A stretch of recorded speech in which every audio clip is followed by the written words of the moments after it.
What is up, everyone? It's Thomas and Cody from Savant again, bringing you part two of our March Madness mania. Coming off an epic weekend, Sweet 16, Elite Eight. The games were, we're down to the Sharks, right? We're down to the best of the best, and it showed. It was so fun to watch. How'd your weekend go, Cody? Great weekend. I thought a lot of the games went exactly how I thought they'd go. Besides the Illinois game, what a crazy game! Lots of fun stuff to talk about. Thank you guys for tuning in. If you haven't checked out some of our recent videos, I just did a full first round mock draft on the NFL. Thomas did a video on the upcoming Olympic challenges for the volleyball team. So go ahead and check those out. Our goal and mission here is to give you the latest and greatest sports content. So thanks for tuning in, and we're really excited to talk about the Elite Eight and the coming Final Four games. Yeah, no, it's been fun. Again, we're no experts on college basketball, but we are learning on the fly and learning more about this tournament and watching as much ball as possible. And it's a fun time. It's a nice little Definitely. break before we get to the NBA, which me and Cody are going to cover extensively because that is more our wheelhouse. And I think it gets me extremely hyped too, right? This is good basketball. We saw a lot of good basketball, some great comebacks, very well coached teams. So just prepping and getting us in the mood for NBA playoff basketball and super exciting. So let's kick it off here. The first game that we want to talk about is the Elite Eight is Iowa versus Illinois. Thomas, how do you think that game went? And what were your thoughts on it as a whole? Yeah, it was a great battle. Iowa was giving it to them in the first half. Bennett Sturt's cap off to him. He was on fire. Iowa basketball is just so funny to watch because they literally are tossing the rock around at the top of the court to just delay until the last 10 seconds of the shot clock. And then whatever shot they get in the last 10 seconds is the one they were taking. And it started off great for them. They looked like they had a chance to win that game. I think they were leading at halftime because they were shooting an insane percentage. But then the ability of Illinois and the size of Illinois on the offense and defensive glass just eventually overwhelmed. Something I'm picking up on this, I wonder if you think the same thing is, and I don't want to just bring this to the betting aspect, but these underdogs are almost in the game until about 5 minutes left in the game. And then the better teams just seem to shine through with that last 5 minutes because I'm pretty sure the game was like tied, or maybe Illinois was winning by one, like finally got a lead with 5 minutes left. And then it ballooned to the 11, 12-point lead they eventually had. So great job on your boys, your boy Illinois boys. Did you expect them to get this far? I'm not even gonna lie, I definitely didn't. I thought they had a bunch of potential, right? I love their size, I love their shooting. They're trying to play a modern style of basketball, which is awesome. I just thought they wouldn't be as hot as they are, right? They're just doing a great job. A lot of people are saying that they've had some of their best defensive performances of the season in the tournament, which is awesome to see them kind of finally pull it all together. Sturts, that guy from Iowa, holy crap. At the start of the game, I was basically like, this is how they lose. Is somebody just like randomly going off? I mean, he was shooting with his legs crossed. Like there were some Mm-hmm. incredibly difficult shots that he was making. I thought Illinois was doing a good job for most of the game. If anything, they were just kind of getting bad luck almost, with the amount of good shooting that Iowa's had. But I think you're right for your last point that at the end of the day, kind of when it came down to the final minutes, the big size of Illinois, the elite spacing, I think they made a lot of the right decisions, and they made Iowa take a lot of difficult shots. It was not very, there was no good looks at the end. I think that the refs were letting the teams play. Bigger physical team is always going to have the advantage. Weren't calling a ton of fouls, and it proved to work in Illinois' favor. Yeah. I love the recruiting that Illinois is doing. They're looking at the NBA and how it's changed and how it's become so like European, and they're making a comfortable place for the European college basketball players to come play, and they are thriving. And my final point too was Wagler in the second half was insane. I think his playmaking just came to life. Had a little bit of a slow start near the beginning of the first, but started to pick it up near halftime. And then in the second half, he was just everywhere. He was driving and making the right kicks. He was making difficult shots. He really was a floor general in that moment. And I think that he was just doing an amazing job against the Iowa defense that, eventually just got bully balled on the offensive glass, right? Illinois has been elite on the offensive glass. And I really want to give the flowers to Wagler specifically. I think he solidified himself fully into the top 10. We'll just see where he goes. I think he could go as early as 5 now with his performance against Iowa. Yeah. What do they call him? The babyface assassin? Is he picking Yeah, up that second name? Because he looks like a child, but he's a killer on the court. right. All right, so what about Arizona, Purdue? Yeah, so let me start by saying that I think Purdue did a great job in the first half. Braden Smith is a baller. I love that Mm-hmm. point guard out of Purdue. I think that he handles the rock very well. He does everything that you need to in the pick and roll game. He was making a bunch of shots. I really like how he plays the game. I think Arizona just had a great matchup. I think they have a great matchup against everybody in this tournament, right? They're huge, they're physical. Anybody can beat you is what I really noticed in this game specifically. Is everybody was scoring. Everybody had like 10 plus points. They were making the right reads, obviously beating you on the glass. I just was extremely impressed with this Arizona team, especially in this game. Too big, too physical, can hit open threes. They make the right plays. It's just kind of one of those things that I think we compared to Michigan in the last video, that it just feels like an NBA team. It feels like they're Mm-hmm. ready to be, competitive to the highest level. I was very impressed with Arizona, and they were able to roll against Purdue. What about you? Yeah, they had a scare. I will say, kudos to Purdue. That's the best I've seen their defense since watching college basketball. They kind of were not playing defense against Texas and the remaining teams, maybe because they felt like their offense would shine over the other offenses, didn't worry about it. But the scrappiness that they came out with, the motive that they came out with, gave Arizona a little bit of a shock. That was the first time we saw Arizona look human in the first half to be down 7 points. But then, like you said, second half, I don't know what's going on in that locker room because Tommy Lloyd, as a coach, doesn't seem like he gets really fired up at all. He just seems very calm and collective. But someone said something because I'm pretty sure they won net positive like 25 points in just the second half alone. Their size, their ability to get to the line, the fact that they hit like every free throw, that's so important. I mean, we saw Iowa State against Tennessee in the Sweet 16 have a chance coming back in that game, and they just could not hit their free throws. So Arizona has a recipe.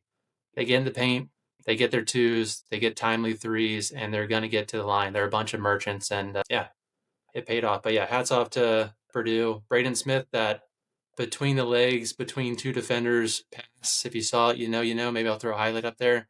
He is dirty, and it's been exciting to watch him play. Yeah, great game overall. I mean, like you said, give Arizona their flowers. Just too big, too physical. Koa Pete, freshman who is coming out into the draft this year. I think that people were having him as a lottery pick. Almost solidifies himself as a lottery pick now too. Played a great game, right? He had 20 points, 7 rebounds, 3 assists, just all around made the right plays. Really impressed with Arizona, and we'll see how it continues to go. Let's start with Michigan versus Tennessee. We'll leave UConn versus Duke for the end. What a dominant performance by Michigan. What'd you think? How'd you feel about that game? Dude, they're a bunch of ballers. I cannot wait for this Michigan Arizona game because I'm pretty sure this decides the championship. Whoever wins this game wins the championship. I could see it going either way. I am just so impressed with the Michigan offense. It's the best offense I feel like we've seen in college basketball. It looks like an NBA offense. They pass the rock so fast, so quick. They know which cuts to make. They hit their threes, they hit their twos. One player can get hot, another player can get hot. It is just so fun to watch, such unselfish basketball, and it has such a nice flow. And then they finally showed in the past like 2 rounds they can play defense too. They're down to get gritty and nitty, and yeah, they manhandled Tennessee. Not a fun game to watch, unless you were holding a ticket like me. That -7.5 was free for Michigan. Right. But overall, not great college basketball because it was like the Globetrotters against a team that, I wouldn't say shouldn't be there. I didn't realize this was Tennessee's third trip to the Elite Eight. So kudos to that coaching staff and team. Like they're a team to look out for. They're on the rise. But yeah, dominant performance by Michigan. What do you think? Yeah, it wasn't even close. I mean, Lendenberg had the game of his career. He's having the tournament of his career, right? He's solidified himself as a lottery pick, I think, as well after that game against Tennessee. But you're right. Just NBA offense, they make the right reads. They know who's hot and they get the ball to the guy who's hot, right? Like everybody's open. They shot 52% from the floor. It's just if over half their shots are going in college basketball, you're probably going to win the game, right? And more than anything, I think specifically in this performance, their defense just came to play. Nate Ament only 7 points, 6 rebounds, 2 assists. That's a top 10 pick that didn't do anything, right? And Mm-hmm. they only scored 62 points. Jacoby Gillespie, who's a really good player. I think Tennessee's well coached, but you just got bully balled, really, at the end of the day. Just way too fast, way too physical. They were just making better plays offensively in the assist category as well. Michigan's scary, man. I am so excited for Michigan, Arizona. I just think they have the right style of play to make it to a championship in this tournament. So really fun game there. Do you have any final thoughts? I just want to give a nod to the coach's son when they emptied the bench and the coach's Yeah, son came in and hit a three and the bench went fucking wild. Like that was an incredible moment. Also, they go to Dusty May's face. He's the only one that's just stoic. He's just sitting there like trying not to be affected by his son, like, making a big shot and an right. Elite Eight game. So, but yeah, let's move over to UConn and Duke. Easily the game of the week. What were your thoughts? Did you see that comeback coming? Did you have faith at halftime? I mean, I picked Duke to make it to the championship against Arizona this year, so I was really happy with how the first half went. I think Duke was getting everything that they wanted. They were getting into the interior, making layups, hitting timely threes, just making the right play. And UConn wasn't getting easy shots. I think the whole game UConn wasn't getting easy shots was just a testament to the coaching, the resiliency of that team. The Boozer twins were playing out of their minds in the first half specifically. I think obviously Cameron did his thing and Caden was passing the ball a lot. He had 15 points, 5 rebounds, 6 assists, which is a great stat line for him. I did not see the turnaround coming at all. I honestly thought Duke was going to run away with this. They were just way more aggressive at the point of attack. Everything was a drive, drive, drive, and I feel like UConn's defense just couldn't figure it out. Right? They had a lot of blocks in the first half. I think they had upwards of almost 10 blocks. So I was like, okay, at least they're challenging shots. But the fact that there's just so much interior pressure is usually a recipe for success for the winning team. So yeah, I know we'll continue to talk about it, but let me get your initial thoughts. Yeah, no. At the start of that game, since we had been seeing so much chalk in Elite Eight, my mindset was like Duke just saw Michigan blow the waters out of Tennessee. They probably saw the game the night before where Arizona was down 7 and then won the second half by 20 plus net points. And it just seemed like Duke was ready, like, hey, we belong here. We're going to get to that Final Four easy. UConn could not buy a three. They were like something like 1 for 18 that first half. But Hurley's got those boys believing. This is where coaching becomes such an important part. That belief that you can win at any point in the game. They came into that second half and they still were not hitting their shots in the start of the second half. It still seemed like it was going to go Duke's way. But I think they went 4 for 5 for three after missing all their threes before that in the last like final 5 minutes. So kudos to them for believing. Also, I do feel bad for Caden Boozer because he had an amazing game in Elite Eight. He's not even the main point guard, right? Foster came back and is working his way back. So I feel bad that he threw the pass that got tipped and then eventually led to the three that won it. I'm sure that is weighing heavy on his conscience, but he had an amazing performance. He was one of the big reasons why they were up at half. So hopefully that's not hitting him too hard. But yeah, game of the week, game of the tournament. That is what March Madness is all about right there. 100%. I mean, instant classic in my eyes, something that we'll remember next year when we come talk about the tournament then. And yeah, I feel bad for the Boozer boys a little bit. I mean, Cameron has solidified himself. I never thought he would go outside the top three. I think he's solidified himself as a top three player in this draft. And yeah, just instant classic. I mean, UConn's coach is absolutely crazy. I don't know if you saw the clip of him headbutting the ref after they won, basically. So cool. I think you need a psycho like that as head coach to make Mm-hmm. kind of get fired up. And I do want to give flowers to one player here, Harris Reed Jr., the center for UConn. I think a lot of people are undervaluing how impressive he's been in this tournament. He's averaging 24 points and 13 and a half rebounds per game. He's been the best interior player, I think, in the tournament so far. And it just makes me that much more excited for their matchup against Illinois because Illinois has got a bunch of physicality, big guys that go up and play in the paint. So really excited about the matchups. This was an instant classic. This is why we do it, right? This is why we're here talking about this right now. After that performance, Terrence Reed, I mean, he literally carried that team at the start of the game when everyone was cold. Is he entering the draft this year? So, according to CBS, they have him going in the middle of the second round from UConn. They have him going to the Spurs, which is incredible. I don't think they need anybody to back up No. Wembenyama, but I think he's shooting up the draft boards now. He might end up going middle of the first, like late first. I think a lot of teams could use a big man who's just consistent on the glass, can make easy shots, sets good screens. I'm surprised he's so low, but I think he's kind of the player who might be playing out of his mind in this tournament and getting up the draft boards more than anybody else so far. Yeah, he's been impressive. His footwork against Duke, because I mean, everyone else was struggling to score close against Duke, and he made it look simple and easy. So yeah, I would not be surprised if he moves up the draft board. Agreed. All right, so what do you think about the Final Four matchups? Let's start with Illinois UConn. Who do you got? Who do you like? So my storyline here for UConn is they're chasing their third title in 4 years. Very exciting. Nobody's done that since UCLA in the 60s. It's been a whirlwind of a ride to get here, right? What a comeback against Duke. I gave you my key player in the last segment here with Terrace Reed Jr. I think he's going to play a huge pivotal role in just how the game goes. I think it's all about physicality and honestly rebounding. I just think it's about rebounding and who's going to get the ball to the right players. You know, Illinois is going to shoot a bunch of threes, but think about guys like Braylon Mullins, who had the buzzer beater. He's kind of going through a cold slump, but maybe that shot gets him hot. You think about that sort of thing too. So I think it's going to be an amazing game for Illinois. Right, they're the number one offense in America. Keaton Wagler's playing out of his mind. You got a bunch of guys, Stojakovic, who's playing really well. I think it's going to be a huge matchup about rebounding, who gets in foul trouble if teams are being aggressive and driving to the lane. I think they'll want to assert their physicality early in the game, right? Not shoot a bunch of threes to get it going, but kind of be like, what can we do? Let's see where we can tack.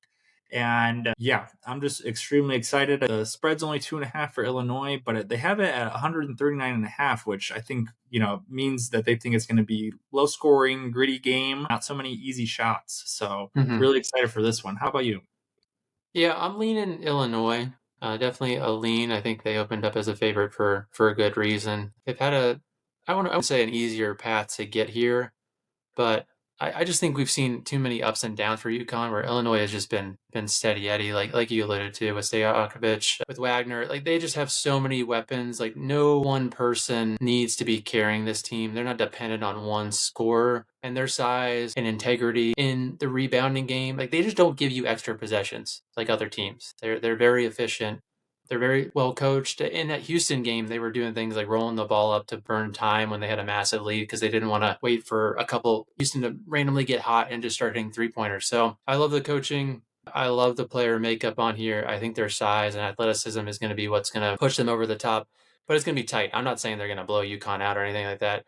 It's also super scary to fade UConn at this time. Hurley just doesn't lose at this time of the season. When he gets this far in the tournament, he just wins. It is a winning culture with a ton of prep. Who knows what can happen? But I like the makeup of your Illinois boys, man. I've been riding with them lately, and I think they keep this going. I think so too. If I had to make a final verdict, I mean, it almost seems like fate at this time. The style of play that they're running is just working in this tournament. It's crazy to think that I'm picking Illinois to beat UConn right now, but that's my final verdict. I just think that they have the right game plan. And yeah, there's a little bit too many ups and downs from the Huskies. So really excited for this game. I think maybe because we've watched more college basketball this year than we have in years past, this is the coolest Final Four it's been in a second, or it feels like so dynamic. There's a lot of NBA talent, a lot of lottery talent on these teams, and great coaches, great game plans, great team building from all four of these teams. So really excited about this one, but I got Illinois as well. Yeah, already bet the money line. I think it's gambling at this point, right? The lines are sharp. We can get into the next game, right? Michigan, Arizona. I want to talk about a sharp line. Opened up with Michigan plus 1.5, and now it's Michigan -1.5. It's just teetering on plus money on either side. So pick your poison. Who are you on in this Michigan Arizona matchup?